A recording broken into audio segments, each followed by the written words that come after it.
রাসূল সাল্লাল্লাহু আলাইহি ওয়াসাল্লাম পৃথিবীতে আগমনেই বিশ্বটা ধন্য, আর তার প্রত্যাগমনে আমাদের ভিতরে বিশাল শূন্যতা। এ বিষয়ে আপনি যদি সংক্ষেপে। আমি শুধু এটা বলবো, আল্লাহ পাক কোরআনের মধ্যে বলেন, আউযু বিল্লাহি মিনাশ শাইতানির রাজিম ওয়া যাক্কিরহুম বিআইয়ামিল্লাহ। তোমরা আল্লাহর দিনগুলোকে স্মরণ করো। স্মরণ করবেন কেন?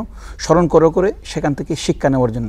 রসুল পাক সাল্লাল্লাহু আলাইহি ওয়াসাল্লামের আগমনের দিন, আগমনের মাস, আগমনের বছর, রসুল পাক ইসলামের আগমনের সময় বিভিন্ন অলৌকিক ঘটনা সবগুলি আমরা আলোচনা করে নিজের ঈমানকে তাজা করতে হবে।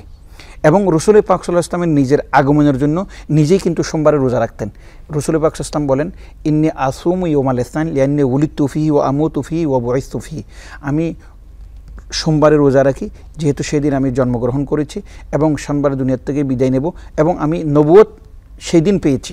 অর্থাৎ নবী তো আগে থেকে ছিলেন, কিন্তু নবুয়তের অর্ডারটা সেদিন পেয়েছেন। শুকরান। এখানে একটা চমৎকার মেসেজ। রাসূল জন্মদিন পালন করেছেন রোজা রেখে, সোমবারে জন্মগ্রহণ করেছেন, সোমবারে তিনি রোজা পালন করছেন এবং সারাটি জীবন এটা করেছেন। আমরাও রোজা রাখবো।